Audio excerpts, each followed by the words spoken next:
Welcome, welcome, welcome, welcome, Welcome, welcome, welcome, welcome, welcome, welcome to the Rum.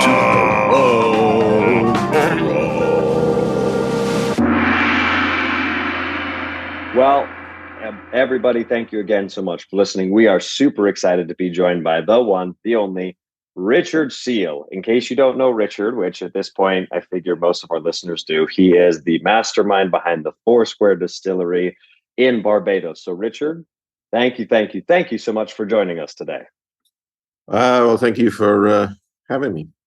We've been doing this show now for almost a year, Brian. Do you believe that? And we've finally come around to the birthplace of rum.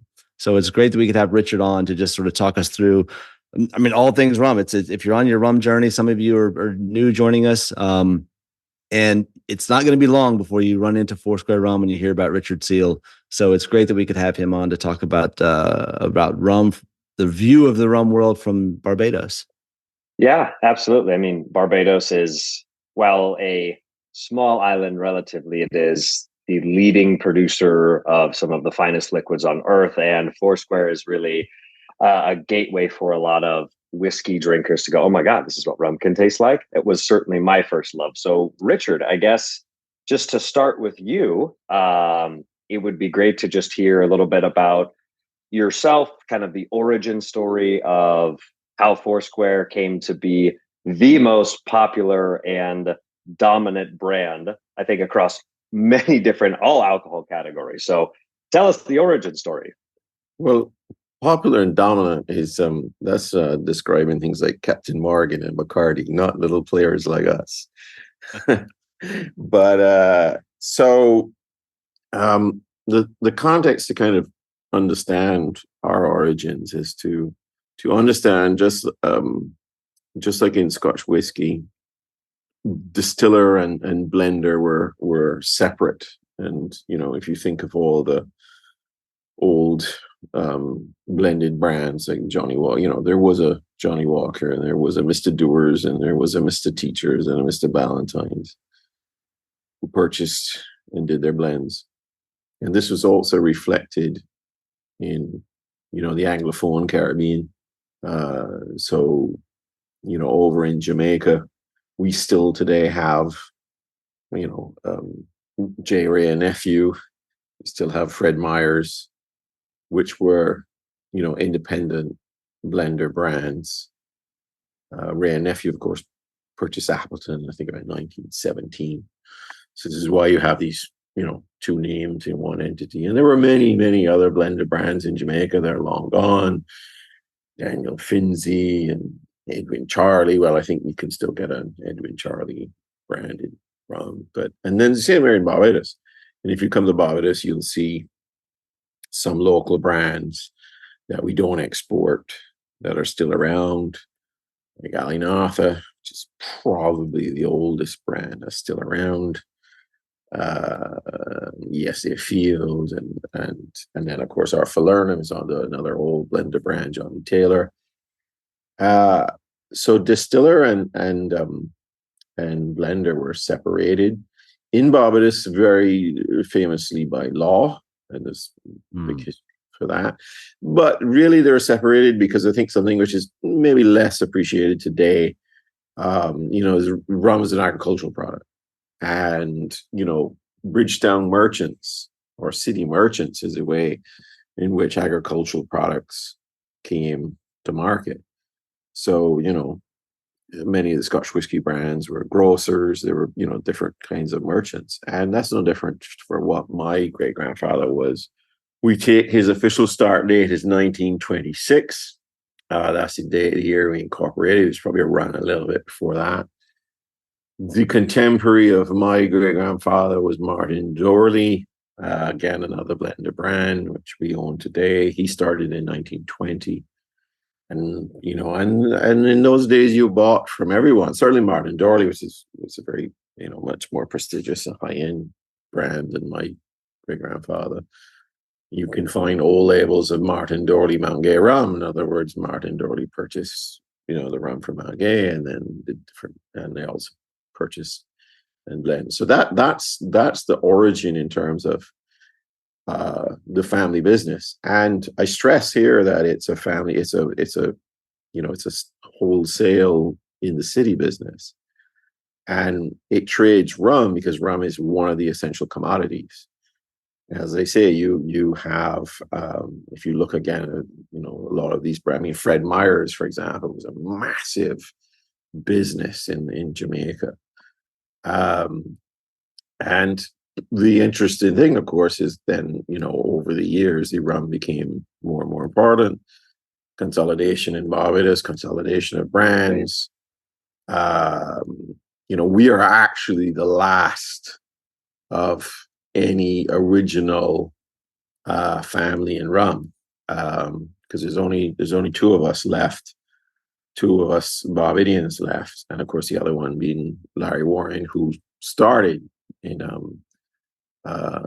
2000. He started back at rum, I think, in 2006. So, but he's come into rum, not an old family, but they're all gone. And so that's our history. And then, the history of Foursquare is completely separate. So Foursquare is an old sugar estate, and there's growing cane in that area from the mid 17th century. If you look on those maps, you will see multiple estates in the area because the estates were quite small. And you can kind of spot one from the early 1700s right on the spot where Foursquare is.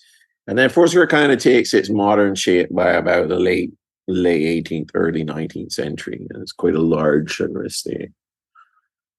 And then when the industry is transformed at the turn of the 20th century, the industry goes, it's quite radical what happens. There's not a lot of written about it in the area of research of ours, but the industry goes from literally in the late 19th century where there's like 380 sugar estates and they're all grinding their own cane, to by the early 20th century, there's now about 30 central factories where estates don't grind their own cane. They send to central sugar factories. And Foursquare becomes one of these central sugar factories, and it gets split from the sugar estate. And that split exists right up to this day. There's a Foursquare distillery and there's a Foursquare sugar estate. They're two entities. And so Foursquare became one of these central sugar factories. And to sort of give you a little insight, sort of pick a moment in time. In the 60s is when Barbados reached its sugar output peak, over 200,000 tons. There were 14 central sugar factories. One of them was Foursquare. All 14 are gone. The one sugar factory we have today was built in 1980. So Foursquare actually closed. So those 14 were closed over the next several years. And Foursquare was actually closed in 1988. And so it was an abandoned sugar factory. And it was closed because, the shrinking, it was a sort of chicken and egg situation. The industry shrinks, factories close. The industry shrinks, factory closed. But Foursquare being a sort of mid-sized sugar factory, closed in 88. And we purchased it as a closed sugar factory in 94. Bought the property, which of course was separate from the sugar estate. It was just 7 acres in the center of what was the original Foursquare estate where the factory was, and then refurbished it and put the distillery in. It had not distilled rum in over 100 years, roughly. That's another story, how Barbados went from 158 distilleries in 1850 to, 2 distilleries by 1980. That's another story. But essentially, Foursquare was one of those lost ones from the 158 when we then refurbished it. So, but ironically, because it had stopped making rum so long ago, the one building on the estate, that is the oldest building that sort of survived intact from the early 18th century, is the old still house. Whereas because the sugar factory was modified and expanded, over the 20th century. The old boiling house and curing house, all those are long gone. The old windmill long disappeared. The still house was still there. And workers up to the 1980s knew the building as a still house, but had no idea why it was called a still house. It was just a name that just stuck and stayed, and they were storing spare parts for the factory in it. You talked about sort of the decline of both of those on the sugar side and the. So that's how right. So that's how the Seale family and the Foursquare family merged, but two separate histories. Ours is very short compared to Foursquare. So Foursquare is a wonderful old site. So with a young distillery in it, but a lovely old site.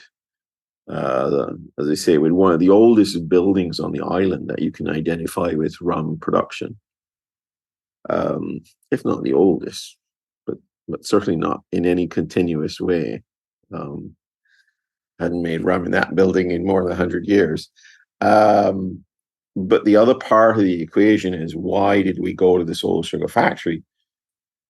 Because where Foursquare is more or less the best source of water on the island. And that whole valley where Foursquare is, were many sugar factories. And the entire reason we went there was because, the gravitas of an old site obviously had its advantages, but there were huge costs associated with that. We had to remove all the old equipment, and refurbish old buildings is sometimes much more expensive than building new. But you could not get a better site on the island for the quantity and quality. Not that, in the grand scheme of things, a distillery of our size does not use a lot of water, but certainly having a very good source of water was critical. Sure. I mean, that's pretty much just kind of the base of everything, right? That's fascinating, Richard. And so purchased the factory in 94. When did you guys start distilling? 96. Okay. September 96. And are there any old, and I'm sure all the old bottles of all the old Foursquare stuff from 100 years ago are all gone. Have you been able to doubt find... that would have even gone in a bottle. Okay, just like straight and out it certainly of the barrel, wouldn't have gone in a bottle and named Foursquare. Yeah, sure. No, in the 19th century, you're talking about a commodity. Right. And, you're not talking about the kind of distribution you speak of today. You're talking about, 158 distilleries serving local communities. Yeah, it's not So the whole concept of, as I say, there's no link to the past in terms of the rum making past at all. Sure. Dang. So no old barrel of Foursquare. Well, obviously, no. Evaporated by now. No link, no methods, no people, Sure. No connection. That's just sure. Could as well have happened on another planet. Absolutely. Well, what was it? What led you guys to decide to get into distilling yourself after being blenders for so long? So that was really triggered. So as I say, there was shrinkage in the industry, and by the early 90s, there were 4 entities left. It's all a bit complex how I describe these entities, because you've got Mount Gay, which is 2 entities, which I'm counting as one, but it's actually 2 entities. And then you had West Indies, who made the rum for Cockspur, who was Hanschel in it, so 2 entities, but common, so I'm calling that entity number 2. And then there was the Alinatha group, who had acquired Martin Dorley. And then there was us. And in 93, the Alinatha group was in financial trouble. Not so much the rum, but they were part. Again, there was a lot of consolidation over the years as the Alinatha merged with Martin Dorley back in the 70s. And so 4 became 3 because we purchased then the Alinatha rum house portfolio, if you like, which was the biggest single investment we'd ever made, by far. It was enormous for us because we were still relatively small. We're still small, but smaller then. And I joined the company the same year officially. That's another story how I came in the company. But anyway, the long story short, we make this massive investment. And we made this investment with our eye on two things. One is to significantly increase investment in age stock,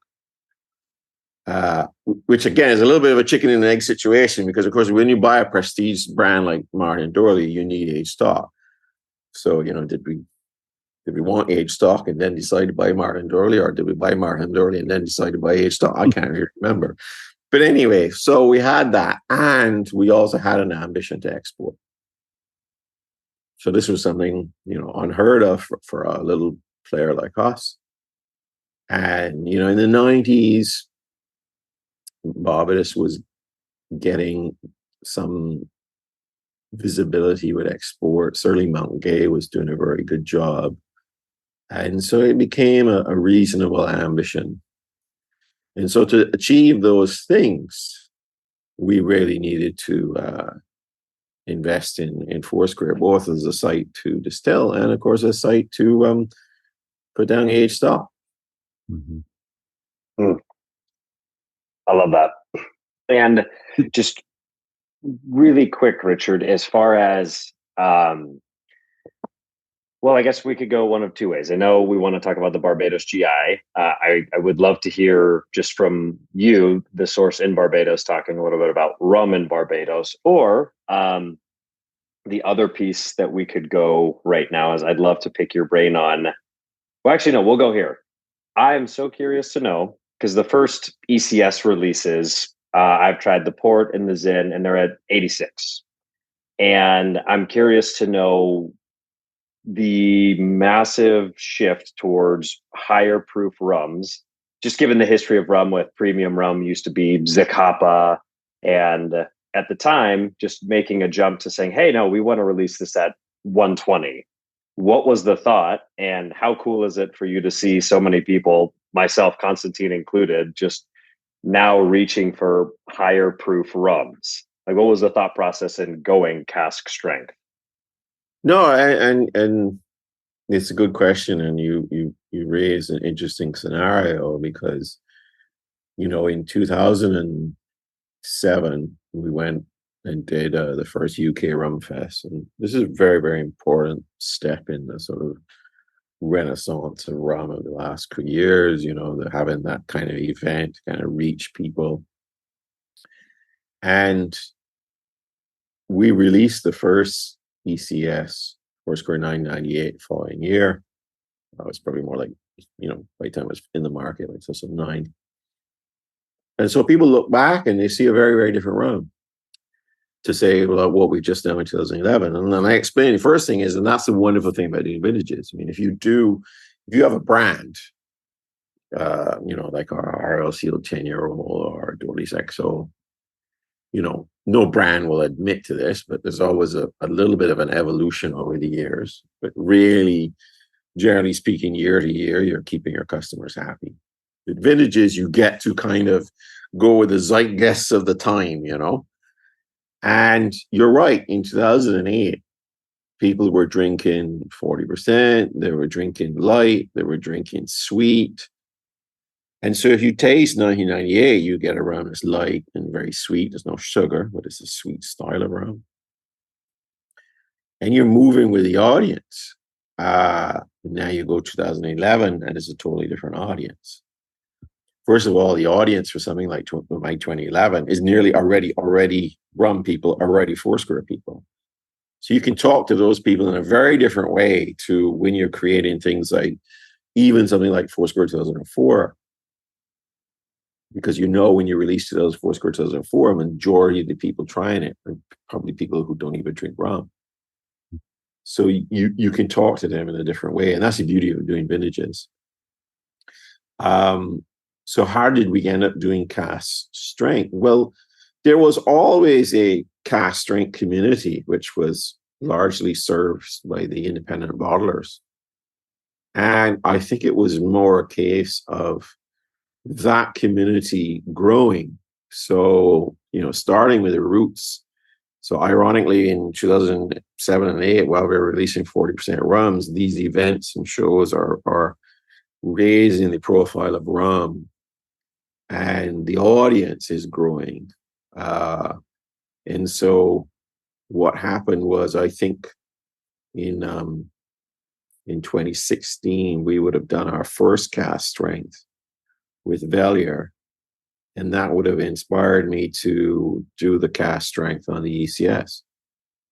And as you say, that the sort of rest is history, and it's really the question that the little players like us. It's about reaching your audience.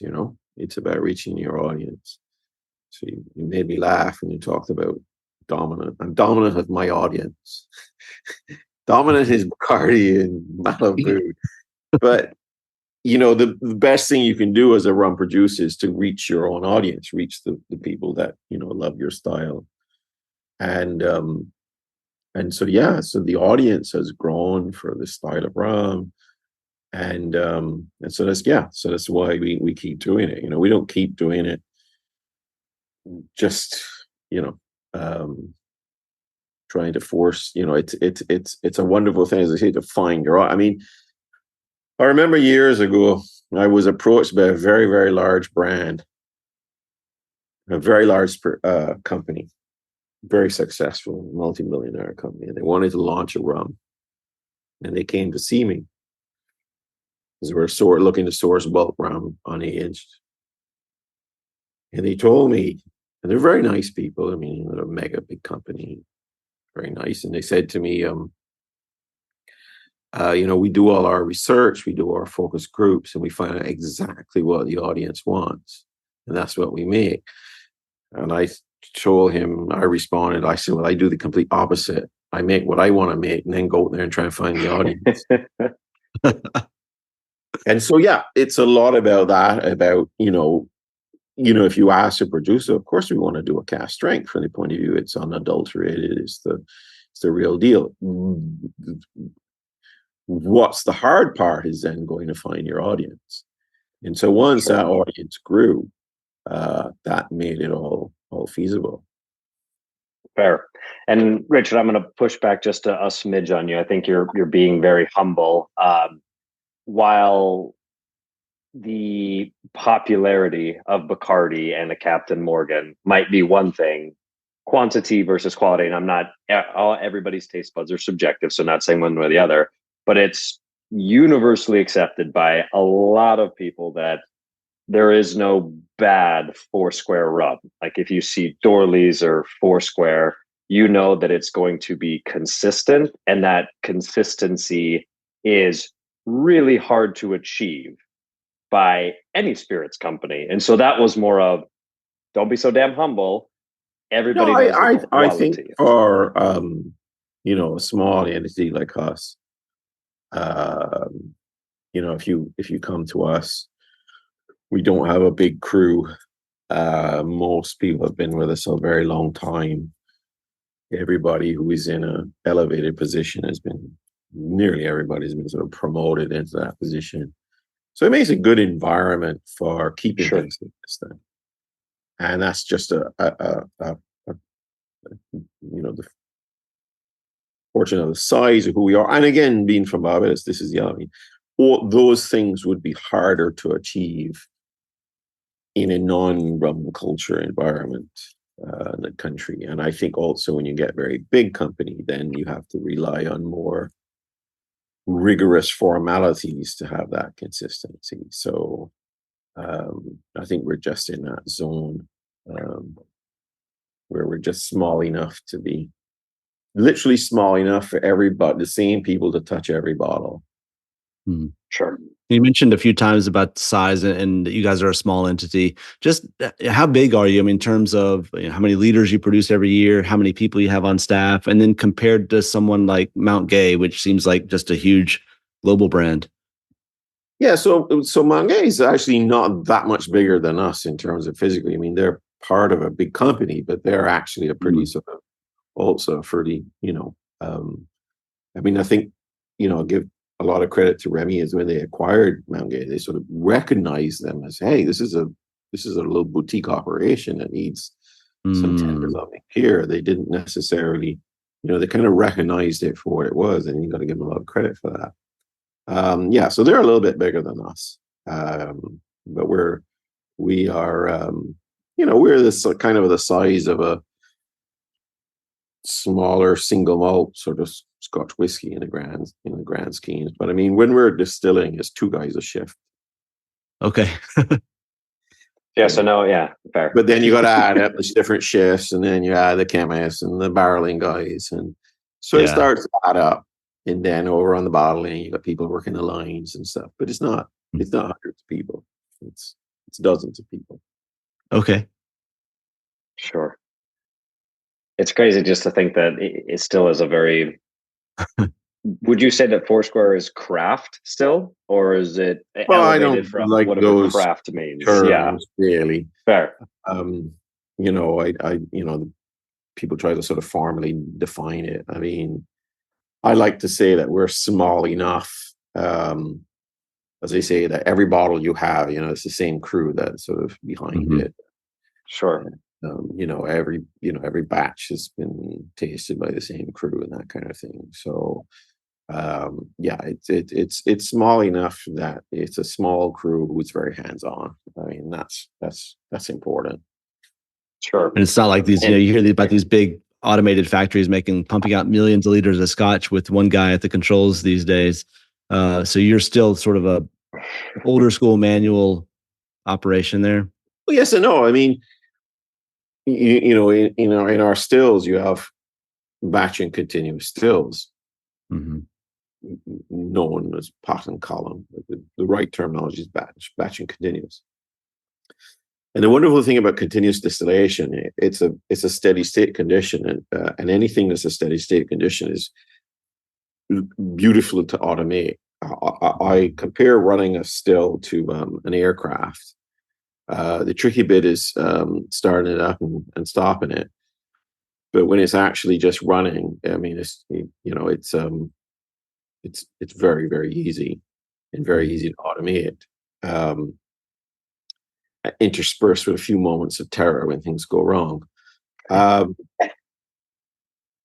so therefore, I mean, we have a wonderful continuous still. It's a sort of classic, still based on the classic principle of Guinness coffee of 2 columns and separating, analyzer and rectifier, but with lots of modern bells and whistle. And of course, you tune it to what you want. But then once you do that, it's very, it lends itself to that level of control.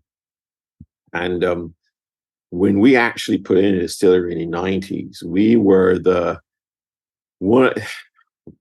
we got some press in sort of automation circles because we were one of the earliest to use, if not the earliest, it certainly got us a lot of attention, where our interface, or as they would call it formality now, NHMI, was a Windows for Workgroups computer. Now, Brian, you're probably not old enough to remember that. But, I remember. One of the earliest networking versions of Windows was Windows for Workgroups. Wow. And your old 8086. And so we had this, PLC that controlled the thing. But the beauty was having this Windows computer and Windows software that did all the HMI. And, so at the time, if you visited distilleries at the time, you would see these sort of dedicated control panels. They're all custom built control panels. And then you walked in our control room, there was a PC computer running Windows. That was, yeah. So, like revolutionary, which is crazy at the time. But yes, so, and then on the contrast to that, you have then the pot still, which is batch distillation, which does not have steady state conditions and still relies on a tremendous amount of manual control. I mean, you have lots of really good instrumentation to help you, but it's still very, very manual. And then on our blending side is all manual. And we do know, yes, and you can't blame. And if you're a massive brand with a multi-million-dollar case multi-million case production, you're going to have automated blending. But we don't. I mean, every single batch of, whether it's Dorley's XO or Dorley's 5 is a manually put together batch. Yeah. Incredible. It's not about having, again, there's no dog, the important point is not to have any sort of dogmatic approach, Sure. It's about doing things, applying, so we run a lot, as I like to say, we run a lot. I mean, when I talk about our pot still, for example, when you're talking a double retort, you're talking something that was in widely in the Caribbean in the early 19th century. Pot and double retort. It was a manifestation of huge work done in pot stills and lots of technological evolution. And so you come to Foursquare and you're going to look at our double retort and you're going to say, hang on a minute, that looks exactly like a double retort of 200 years. But then, we've got vacuum distillation and it's running on a vacuum. We got, electronic instrumentation and we got modern material science developing the copper, and it's not a fire driven heating system, it's a twin heating system with a combination of coils and bain-marie. So you've got this basic fundamental distillation principle, and so we think of ourselves as doing it the same way of 200 years because it's a double retort pot still distillation. It doesn't mean you throw away knowledge to execute well. I mean, that's the thing. The thing about it is it's all about, it's a double retort, but how do we execute this double retort distillation as perfectly as we can? And that's what it's all about. Not about changing it. It's not about evolving it. It's not about throwing it away. It's like, it's a copper double retort pot still. Well, how about if we use material science to improve the quality of the copper? I mean, that's what it's all about. How about we run it on the vacuum so that we can have more precision control over it? On the topic of the GI, for example, there's something that always comes up as innovation, and you've made the case in several forums online about being able to innovate, but innovating within the confines of the GI, which keeps it unique to Barbados.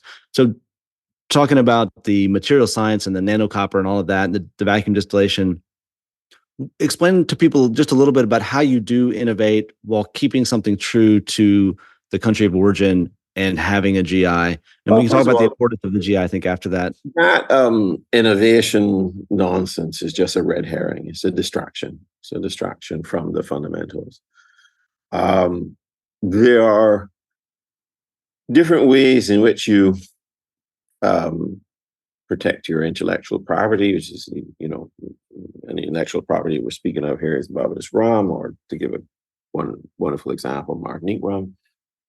Mm-hmm. And they're all under the broad title of geographical indications, but there's actually 3 different types.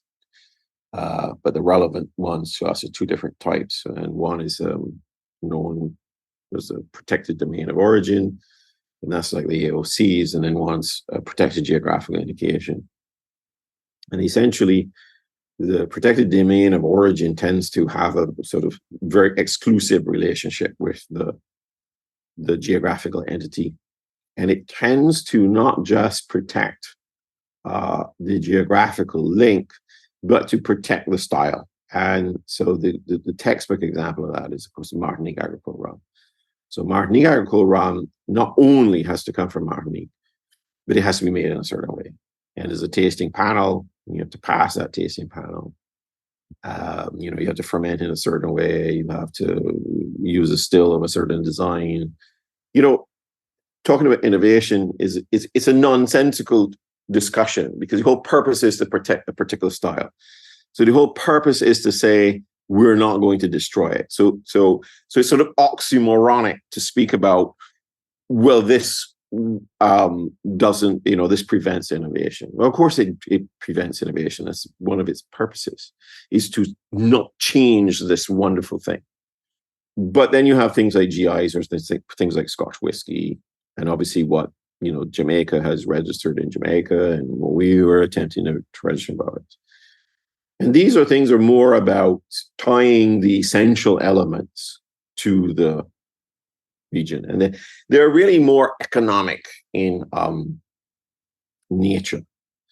So if you think of Scotch whiskey, for example, there's everything from blended Scotch whiskey to, peated Scotch whiskey.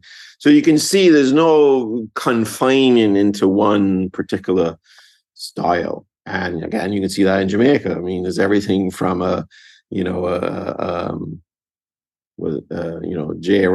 JRA nephew white to, Appleton 50-year-old to the Hamden LROK. I mean, you have a wide diversity, and of course what's really wonderful about the Jamaican rum is that you have this magnificent diversity, but everybody can identify every single one of them as Jamaican.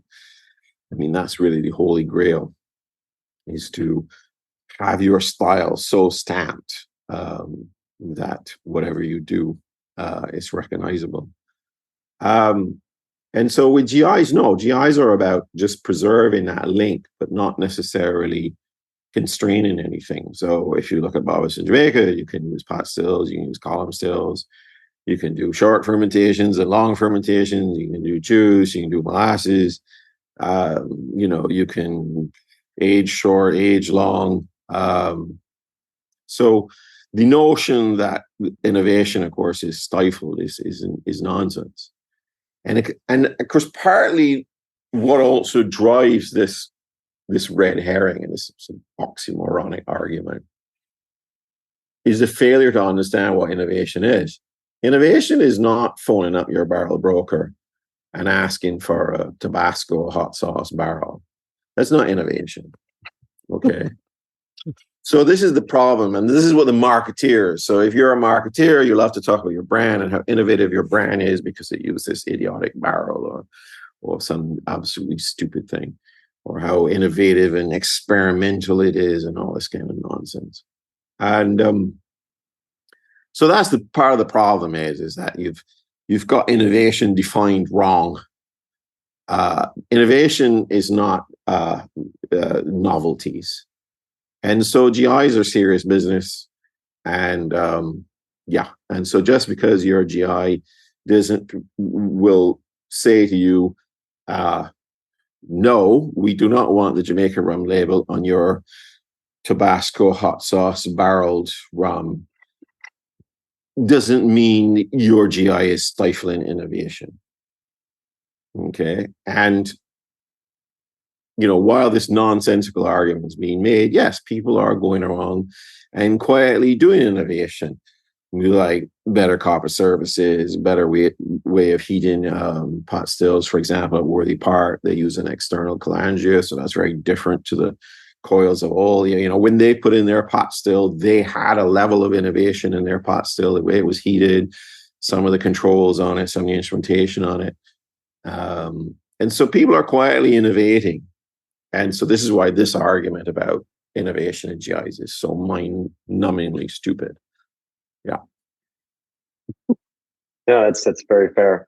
And just in regards of just GI and Barbados in general, Richard, I know that we kind of started Barbados, zoomed into Foursquare, and kind of zooming out. Would love to just hear from you, being a Barbadian, kind of just the brief history of Barbados rum, because everything started there. Well, it's 400 years. Isn't it? No. I guess more so. We'll narrow it down specifically. Like, have you done any digging into what went into what was the thought process of, hey, we're going to take this molasses and we're going to distill it, because that in itself was really kind of a revolutionary thing. So Barbados is generally known as the home of rum, and I think sometimes this gets misframed because we look at things through a modern lens. And a good friend of mine, Professor Drayton, he gave a great analogy in one of his lectures at BRE. When we say Barbados is the home of rum, it's like when the English describe, England as the home of football. They're not saying that they were the first people to kick a ball. Sure. You know? Or when my American and Canadian friends argue about who invented basketball, because it was a Canadian in America. They're not arguing about who first threw something in a hoop. Okay. Sure.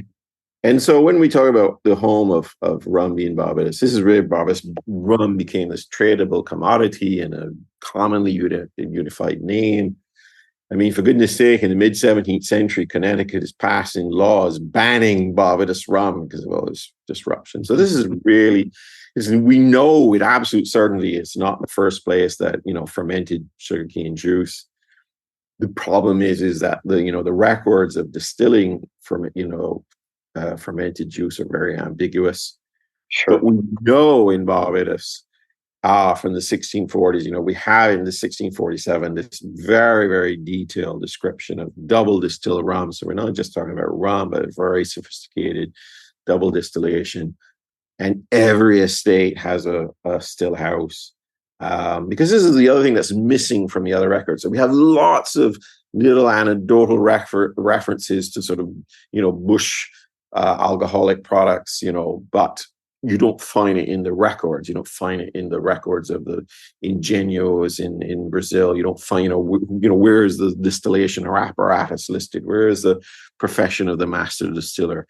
This is what you find in Barbados. So again, not for 1 minute saying that we're the first place that, may have an alcoholic product from sugarcane juice, but this is where rum gets established.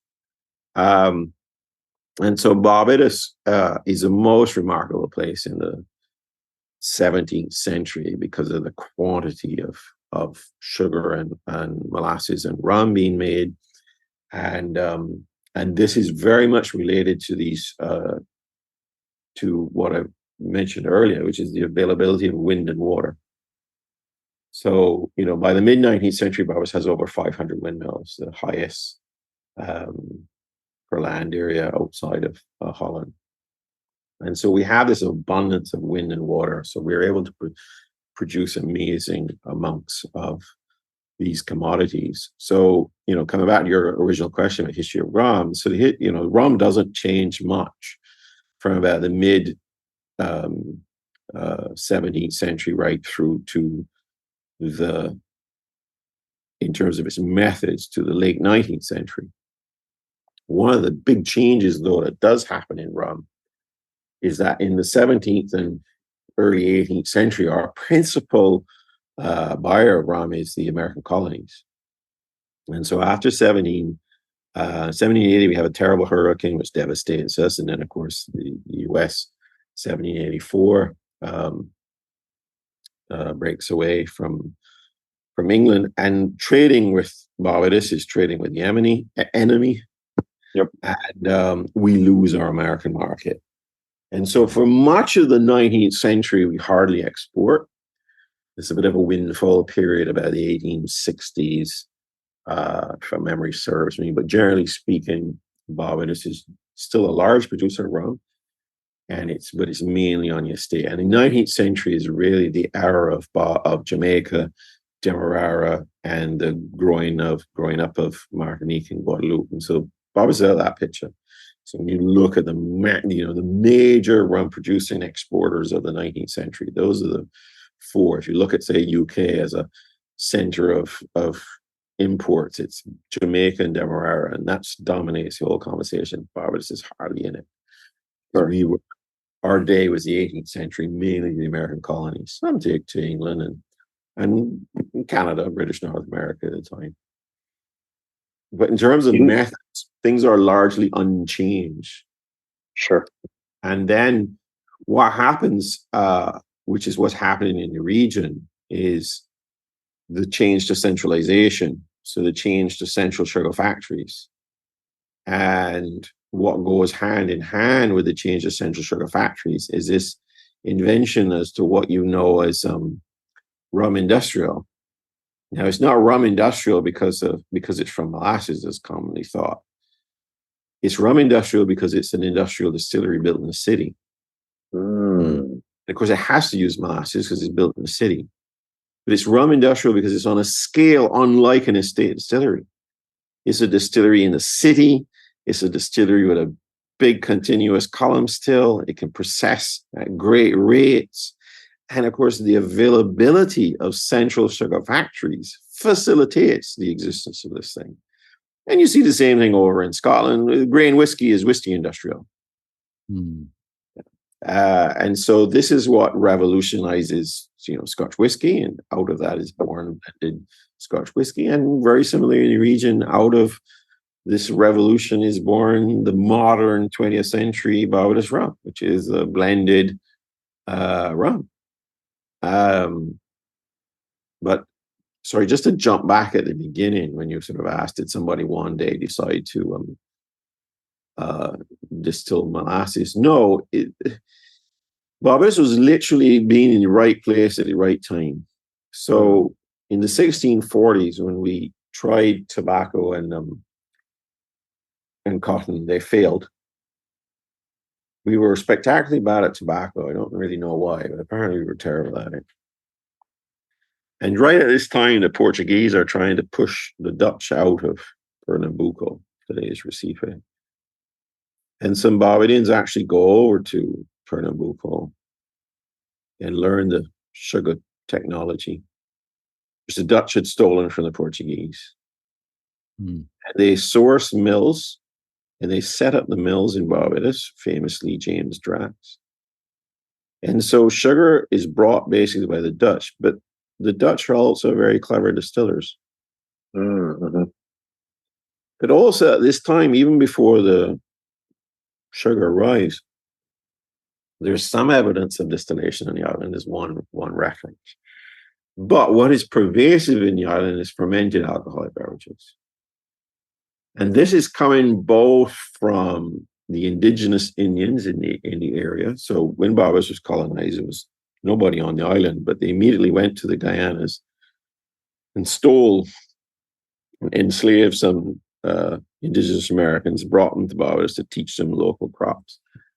But they were also very good at fermentation of beverages, cassava and things like this. And we also know, coming over from West Africa, that there was a big alcohol culture there, again with fermented beverages. So Barbados is literally this sort of coming together of knowledge, of sugar knowledge, distillation knowledge, fermentation knowledge. So there's no eureka moment. There's no discovery. Sure. Well, again, whenever we look through with a modern lens, we tend to think back as a sort of eureka, like they're inventing Coca-Cola, but it doesn't happen that way.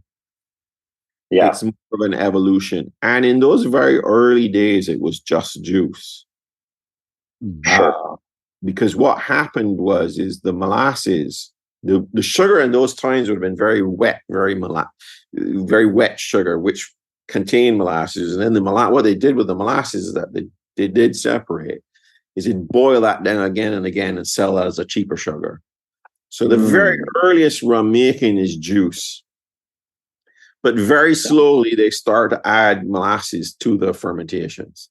So the very earliest fermentations, and this sometimes just confuses people when you look at the earliest records and you see water, dunder, and juice, and you think there's no molasses. There is. It's just added later.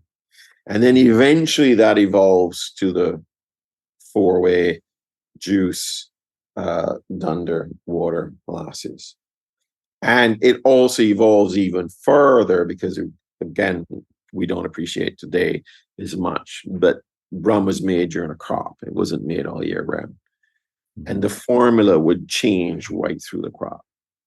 And so one of the things that we misunderstand today it's more of a modern division, this idea that rum is either from juice or from molasses. This, of course, is nonsensical to somebody in the 18th or 19th century. Rum is from both. These are all part of the formula. But the coming of rum industrial, we don't call it rum industrial in Barbados, but the Martinicans cleverly did, changes everything. And that really is what creates the modern style. And so what you have happen in Barbados, in a place like Foursquare, which is almost sort of would be bizarre to somebody from 100 years ago. We go and resurrect Foursquare, but we operate it in a modern way, as in we put in a continuous still on a sugar estate. We buy in molasses on a sugar estate. This would be something completely backwards to somebody in the 19th century. They'd be like, well, hang on a minute, what's wrong with that cane on the outside there? Why aren't you growing that?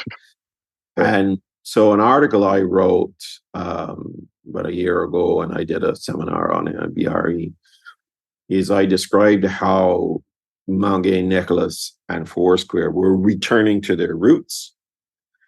So if you look at a distillery like Mount Gay, I mean, in the old days, Mount Gay would have grinded all of its own cane. And then when centralization came, it would have sourced molasses from nearby Fairfield, which was in the same ownership. And so it would have stopped grinding its own cane. And so Mount Gay, by buying back the estate around it and by building their molasses factory, they have returned to their roots, restoring the link between estate and distillery. And of course, when Larry started at Nicholas, he did that from the outset. He said, look, I'm not even going to get in this molasses buying. I'm going to crush my own cane. And we have, at Foursquare, of course, we started in 2016 with Nicholas's cane. We started crushing our own again in 2018. And so we've come full circle and once again restored the link. And when we started in 2018, we started crushing cane from an estate in St. George. This year, probably 90% of the cane that we've crushed this year is our own cane from Foursquare, or fields surrounding Foursquare. So we've come full circle. So we've gone from estate distillery, linked to this estate, distilling its own cane, to modern centralized sugar factories and distilleries, broken link to any estate. Even when we're using our local molasses, it's not from any individual estate. So when Mount Gay or us distill some local molasses, it's from from multiple estates. To now back full circle to where we were, not obviously exclusively. That's the dream. But returning Foursquare to something similar to what it would have been along many years ago, where the estate is linked directly to the rum that's made. So that's a very short 400-year history. See, you did it. If anybody could do it, it's you, Richard. So it's all back to where we started. So that's the fun part about it. But yes, I mean, it is. In other words, it was a sort. I mean, obviously, it was the only way we could do it. You resurrected Foursquare estate. You put in a column still. You bought molasses in from the factory. But it is wonderful now to reach the stage in our life of Foursquare where it's literally the feel in the cane, the cane in the feel around Foursquare, cut, heads in, mill there, fermented there, distilled there. That's wonderful. No, that's and I love just speaking of full circle. I mean, you touched early on and in the very brief overview of rum in Barbados, just about the American market. And the work that I'm doing is trying to show Americans there's more than Captain and Bacardi. And one thing that's really helped me is And a Bottle of Rum by Wayne Curtis, because he talks about the just sheer amount of love that colonial Americans had in the colonies for rum. Well, the amusing things, of course, is when you read it in the Revolutionary War, is both sides are complaining about drunkenness from the same product. Mm-hmm. Mm-hmm. I'm not sure how many global conflicts have that same scenario. More rum to pull back on the rum. Both sides are drinking far too much rum. I mean, it's the same thing with the Royal Navy, right? Until Admiral Vernon showed up and said, "We're gonna ration this stuff out so that we can go capture Blackbeard." But one of the sort of I mean, we look back and we have understand things better. But of course, yes, at the time they thought that putting sugar and lime juice in the rum would sort of, ameliorate its effects. Yeah, nope, they just try and get faster, I'm sure. Yeah, exactly. Which is crazy. And just kind of get in that vein of rum was, I like to say, the true spirit of the American Revolution. John Adams writes to a letter and a friend. It should be no surprise that molasses was a key ingredient in our revolution. You know, the Molasses Act, the Sugar Yes. Act, etc. And Yeah. a lot of Americans are shocked when I, host events and I talk about how influential rum was, and that, whiskey is the America spirit. And it's the thing I love to say most is that, hey, George Washington, he would have never been elected to the House of Burgesses without rum, and basically rum bribery. And then the And coolest thing is, it's one of these sort of dubious anecdotes, but it's alleged that George Washington's time in Barbados is how he fell in love with the military. So if he never came here, yeah, no because his kidding. house was And right on the garrison, the British garrison. yeah, and you can still visit it. And I also bring that up when I just say, like, hey, his time in Barbados was so influential that for the first ever presidential American inauguration, he actually commissioned special casks of Barbadian rum to be opened. So if you really think about it, there's nothing more American than being a rum consumer and drinking rum. And so Yes, it's a but don't story that I'm forget trying that to pull. after the revolution, there was, we were the enemy. Oh yeah, and that's and a lot of the Americans wanted the islands to join with them, but we stayed loyal, and so therefore we were certainly not a popular people in the post-revolution right. period. Yeah, And so and this is it's one of the impetuses to develop American whiskey, because Americans do not want to buy and import rum. And of course, but it also, exactly. there's still a love for rum, and this also helps the development of the Cuban rum. And in that vein, the last thing I'll say on that is I always like to say that rum was kind of the last casualty of the American Revolution. And if only you damn Tories joined us, we could have done something much cooler.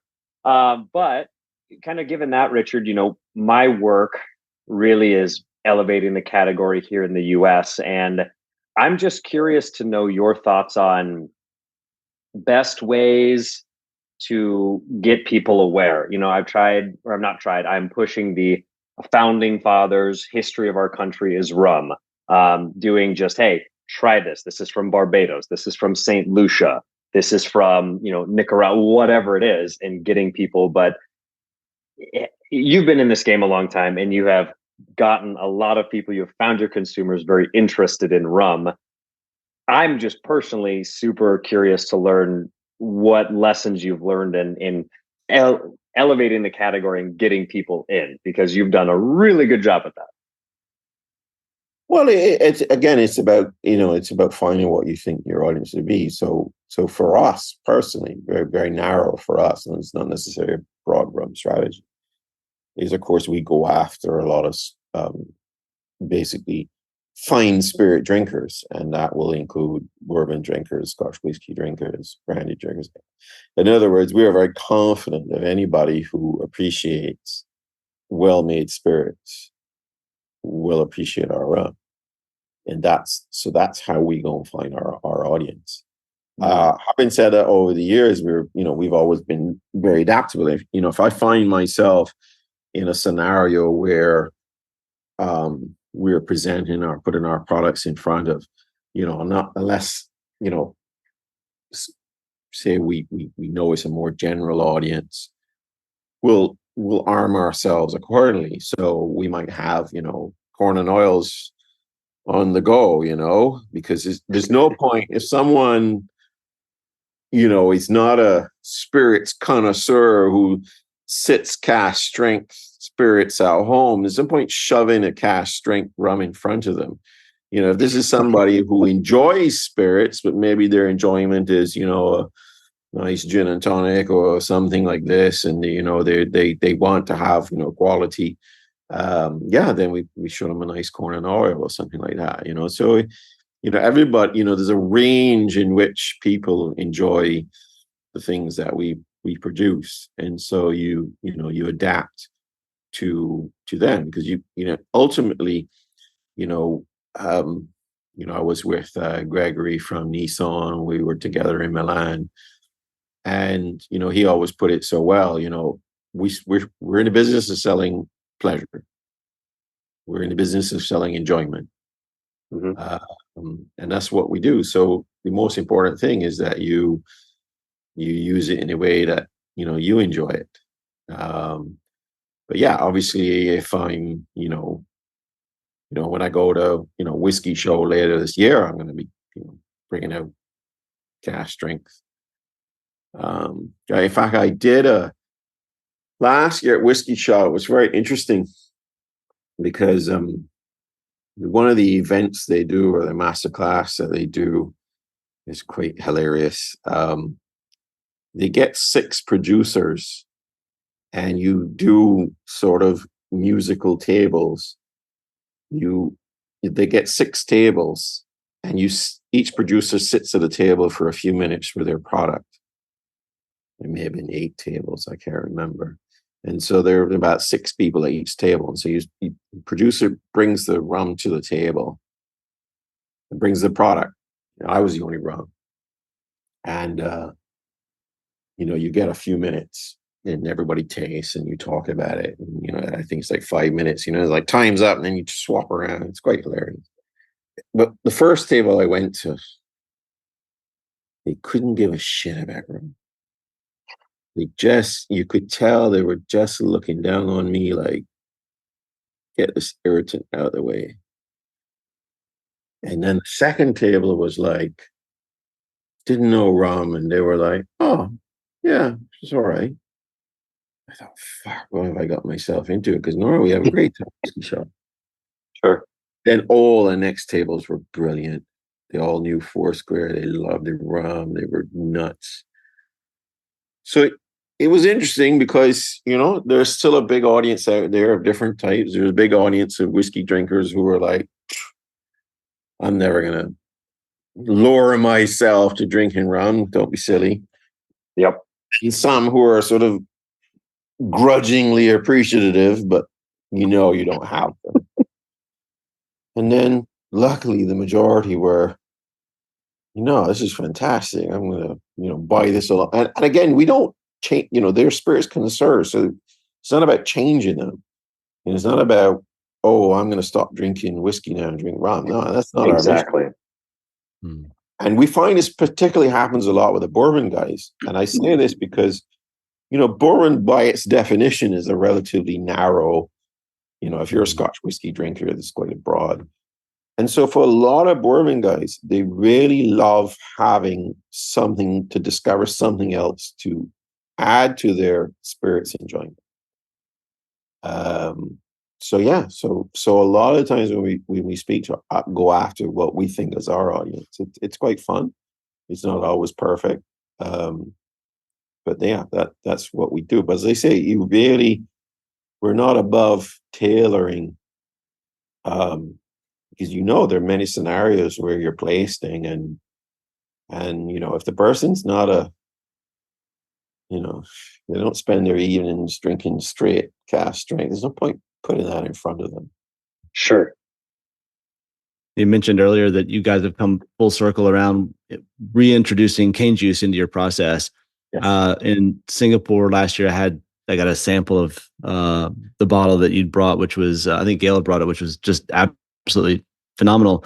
But what can we expect to see in terms of, will you have a new brand that incorporates this? Is this going to be just for ECS? How are you going to put that in? These are very small releases. So the wonderful thing when Luca and Valier created that Habitation Valier series, there was a sort of dual mission with it. It was one, obviously, to you to buy and enjoy, but it was also an educational mission.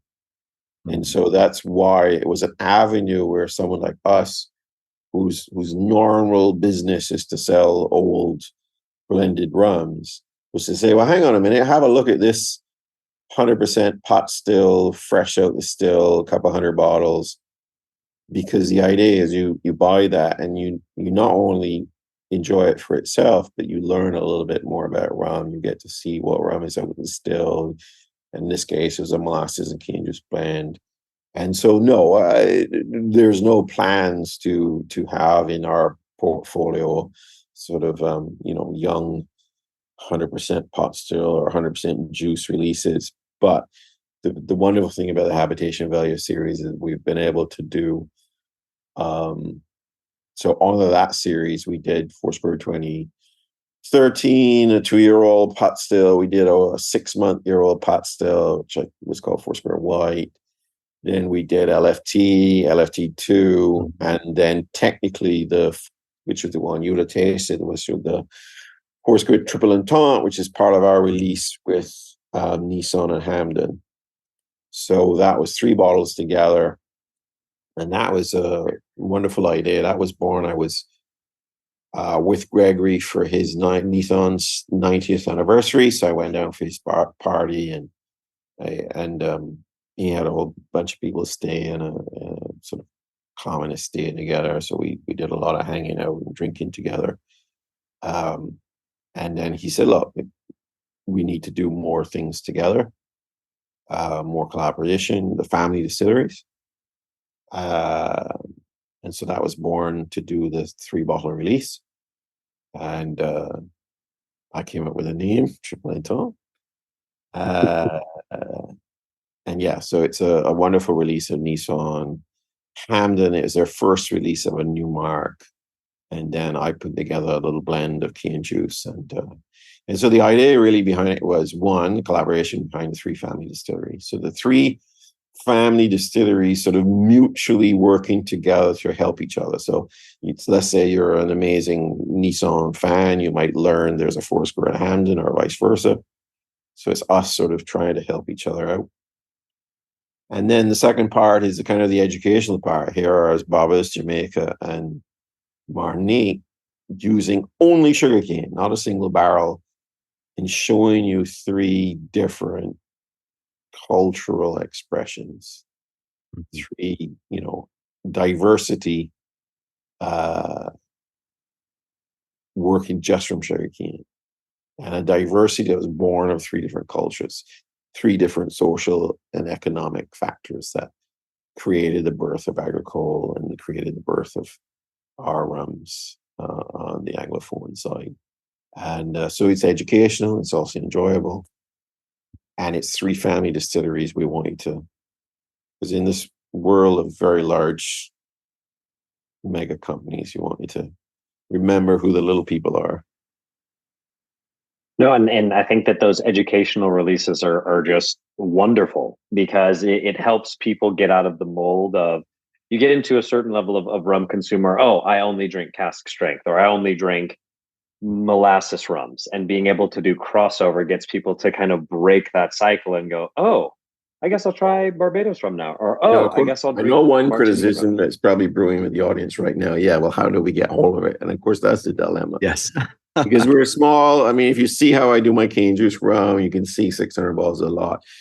But that's why we do the shows. We did Milan, Sure. we tasted all 3. We bottled the 600 bottles. I kept back some liquid, so I could take to some of the shows, so you can taste Triple Entente, at least my one. So yeah, we know, but it's a challenge. How do you solve it? I mean, Sure.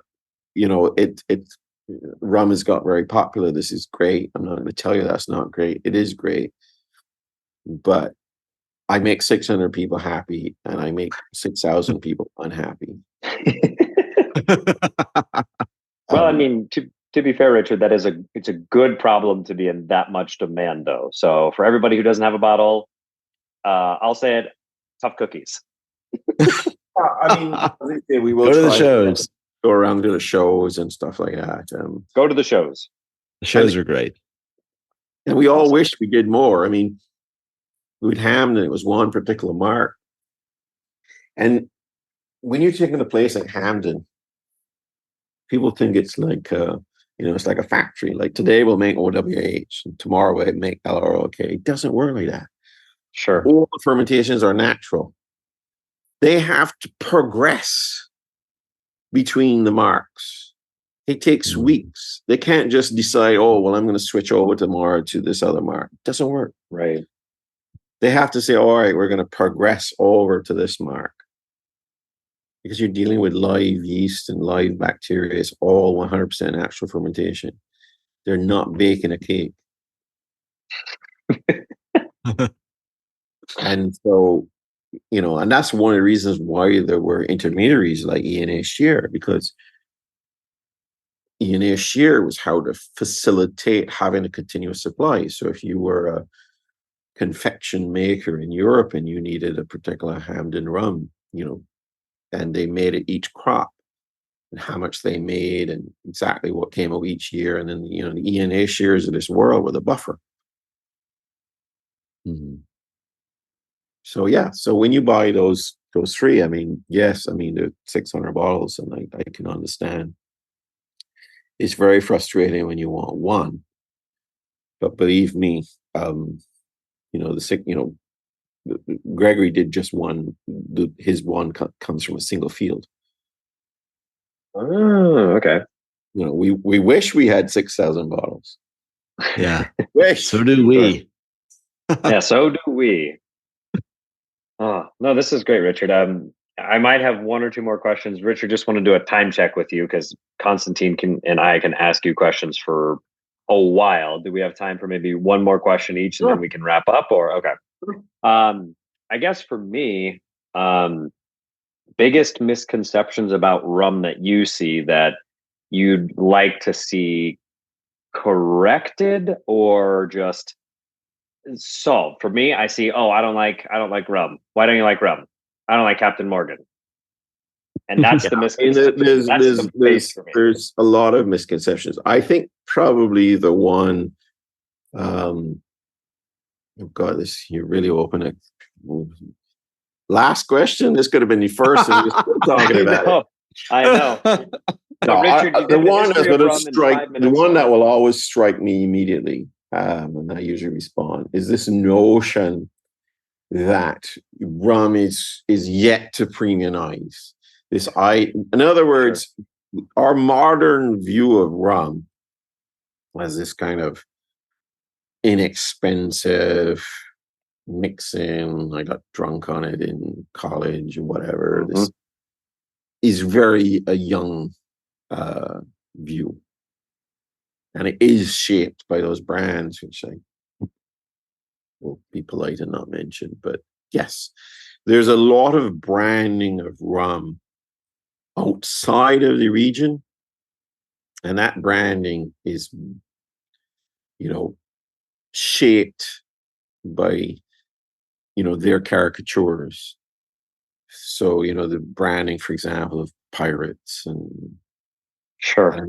And we have a pirate brand in Barbados, but that's when the cultural migration goes the other way. So it's sort of, sure. People in Barbados see pirates using to sell rum, so they're like, okay, well, we'll use pirates to sell rum in Barbados. No pirates in Barbados. Pirates is the Western Caribbean.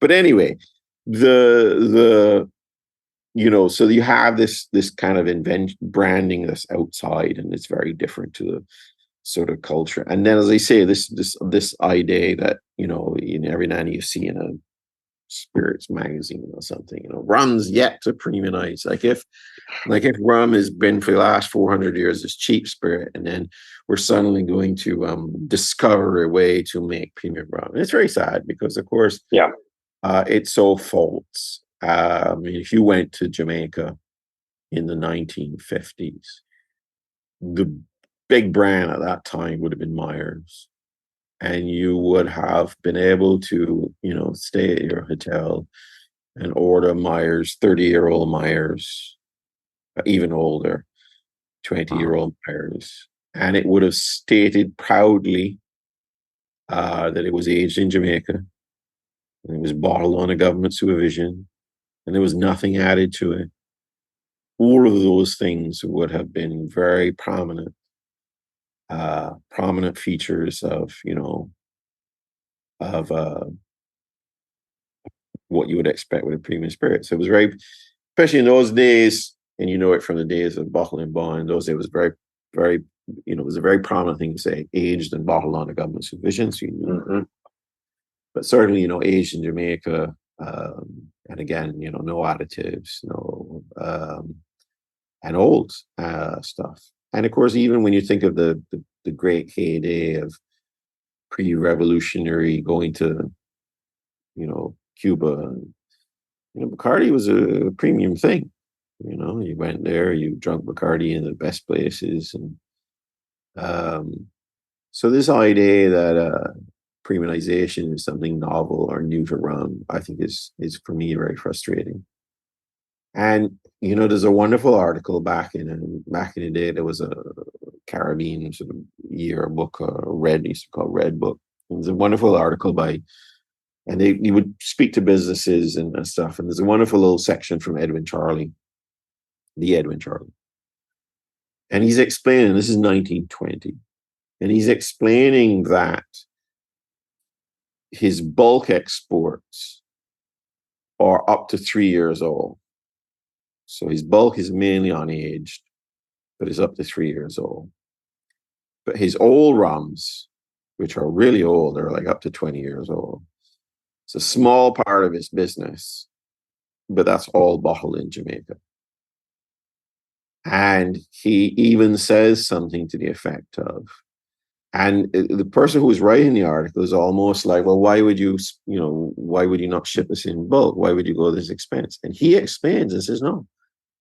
The discerning consumer today expects authenticity, and he expects his product to be bottled at source. And it's so fascinating because, again, 100 years later, we think these are new issues. Sure. And even going so far from one source saying, that aging Barbados and Jamaica outside was some great tradition. This is why most insulting comments, is a sort of classic sort of denigration of who we are, that this was part of who we are. This is just bullshit. As I say, you can read there 1920 and Edwin Charley, the good stuff. You want the good stuff, you got to come to Jamaica and you buy it in a bottle. He's doing a little exporting of it, but the bulk stuff is all the low end stuff. And as I say, 100 years old, we're still having this conversation. Yeah. And just to piggyback on that, Constantine and I found and became rum lovers first and foremost through tiki. And I throw and host a lot of events at a lot of tiki bars, and I see and hear constantly, why would I ever want to spend more than $30 on a bottle of rum? That's only supposed to go in like a Mai Tai. So I just need my Karuba Dark Jamaican and I'm set. And again, it's the educational and that's thing. fine. And for sure. I guess it's more so tiki is this incredible American cultural phenomenon. It's American. It's not Polynesian. There are tiki bars in Hawaii. It's an American cultural creation. The escapism bar with its Polynesian decor, because in the 30s, to an American escape was to go to somewhere in the South Pacific. Tropics, yep. And, and you had these tropical drinks, which were based on Caribbean, it's all rooted in planters. Yep. And it was 100%. Chinese food. So it's this wonderful cultural phenomenon. We're very, very happy to, every time someone creates a tiki bar and, you're recreating what, bars are escapism. So. Very true. I don't like, of course, when there's a sort of conflation between tiki and rum, as if they're some sort of related direct. They're not. Sure. And I see that sometimes at rum shows. For me, there's nothing more ridiculous than a rum brand and the person wearing a tiki shirt. the tiki shirt. Sorry, are you wearing a tiki shirt? Oops, sorry. The tiki shirt. I live in Fiji, that's all we have. The bar. There's a guy in the bar, not the brand. The brand, in other words, if you're representing a Barbados or Jamaica rum brand, and to think that you're going to wear a tropical shirt, that you're representing our culture, that it's just a farce.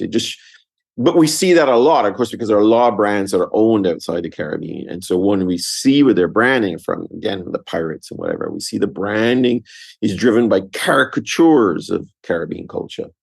Yep. Not the actual Caribbean culture. And so that's one of the things, that's the only thing with tiki that causes not an issue, but it's don't conflate this wonderful American creation with actual culture of rums from Barbados or Martinique and Jamaica. But yes, I mean, we love being part of every escapism in a bar. You know, we sell pleasure, we sell enjoyment. Yep. So if you love your Mai Tai with your Karuba Jamaica rum, I'm very happy. Much better you enjoy that than some gin blend based drink. True. I mean, we've gone through the whole history of Barbados rum, and just how we've come full circle on some things. 100 years, we're having the same arguments. But I wanted to go back to you a little bit, Richard. When the very beginning, you talked about when Foursquare bought the estate and you started to make rum, and you you made one comment about your entry into the company. It sounded like there was more of a story, because you weren't always in, even though your family did blending, you weren't necessarily in the business, I understand. How did you make that jump from what were you doing and how did you get into this within the family? So I'll try and complicate this. This is a more longer story. So when understand that my great grandfather's business was a wholesale business in Roebuck Street. And this is where, again, very English style, all the similar types of businesses in the same street. You guys are familiar with English culture. This is a very English thing. Even today, you can still find all the tailors in Savile Row, Fleet Street, and and all the newspapers are in Fleet Street, and all the doctors are in Harley Street. And so anyway, but Roebuck Street was kind of the wholesalers, and the wholesalers were not the prestige businesses. They were more in High Street and Broad Street, the big importers. The wholesalers were the guys who sort of traded. It was a very sort of middle class existence in a very sort of class conscious society. But so my point would be is that there wasn't necessarily, like, my grandfather would have loved for my father not to have been in the business, to have used that sort of middle class existence to get up the education and go and be a doctor or a lawyer or something much more respectable than running a wholesale business in Roebuck Street, selling things like onions and potatoes and flour and rum and commodities, in other words. And that's why, again, our family is one of the last, because a lot of the next generation didn't go on. The next generation went on to be, a doctor or a lawyer or an accountant or something much more prestigious. And so my father did not join the business right away.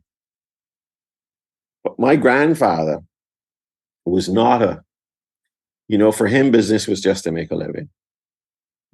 And he was very happy then for my father to take it over, because he was happy to retire.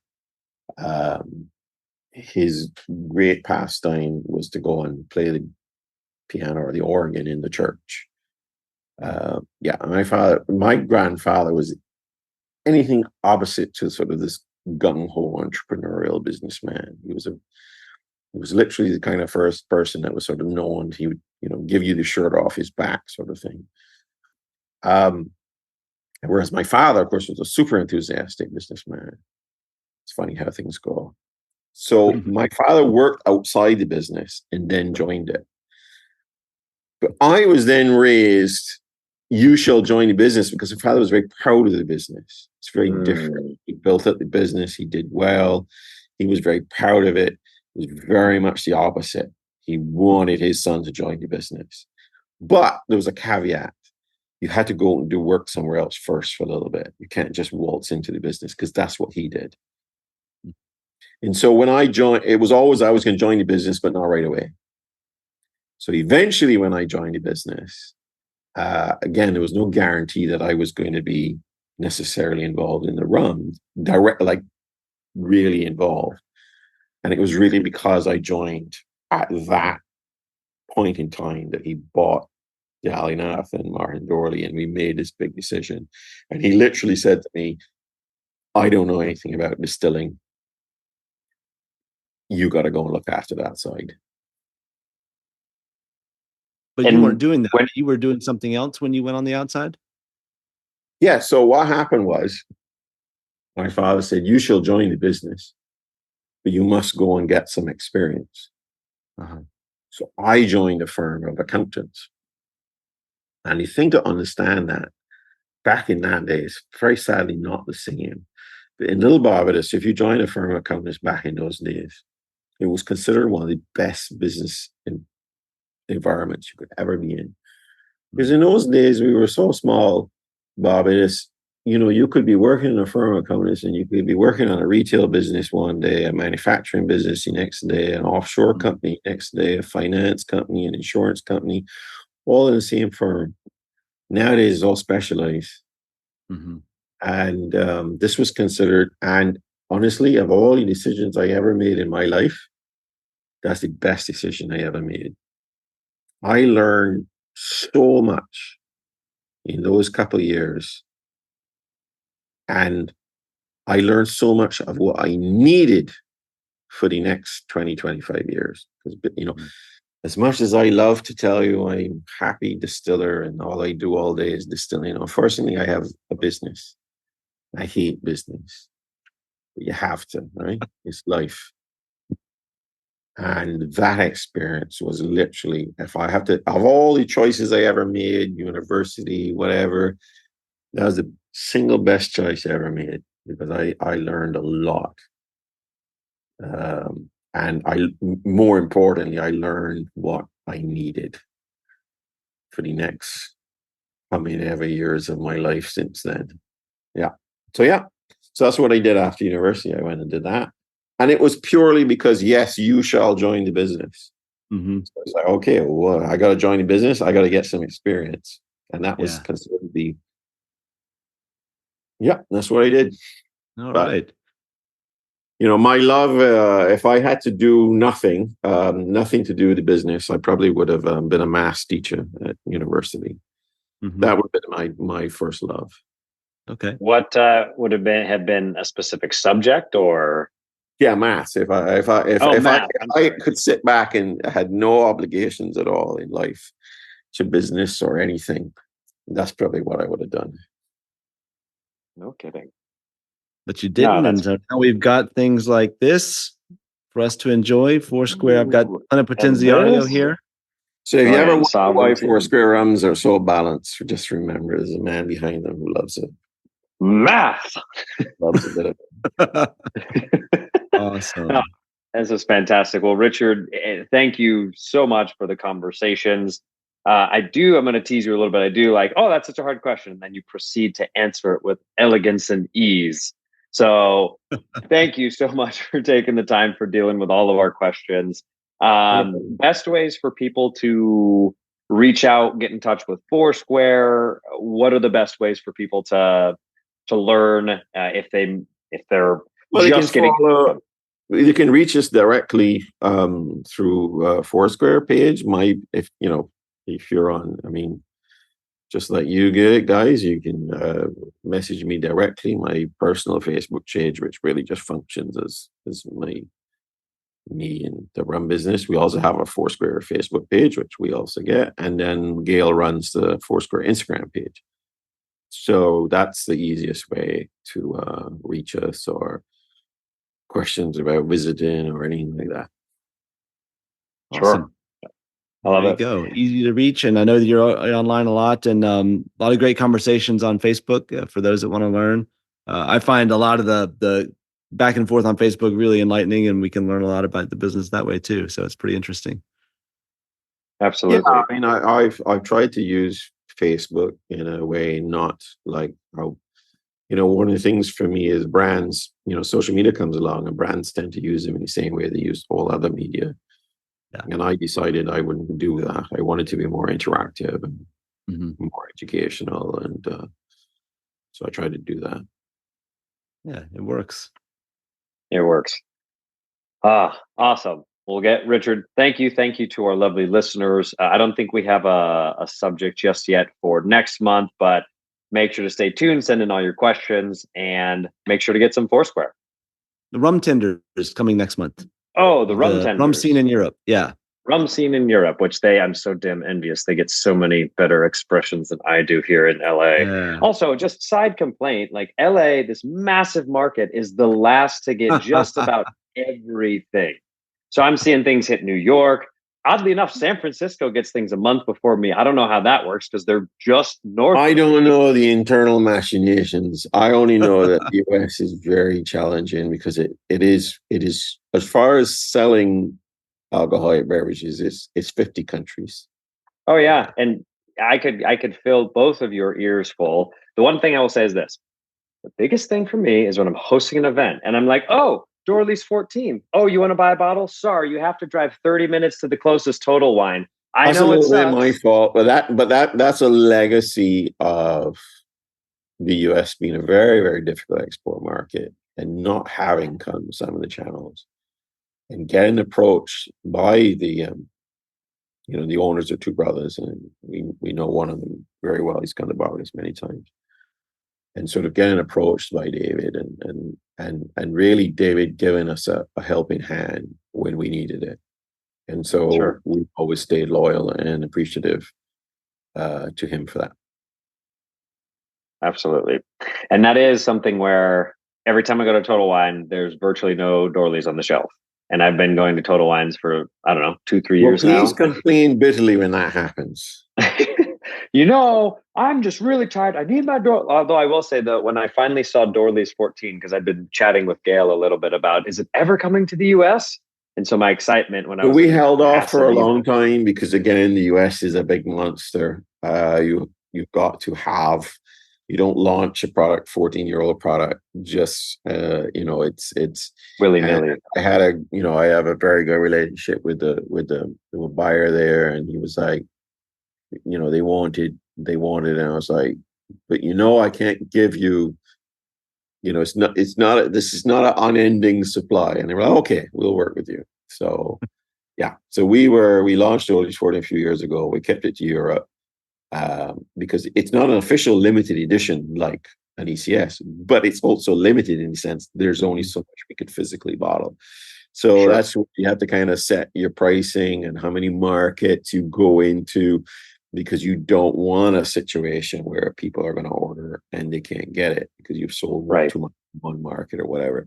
So we held off the US for a little while, that our stocks build a little more. Vat some more 14-year-old rum, put ourselves in a little stronger position, because the US alone has the ability to buy just as much as the entire of Europe. So you need to be careful before you take on the monster that is the US market. Very fair. Awesome. Well, everybody, thank you again for listening, and we'll see you next month.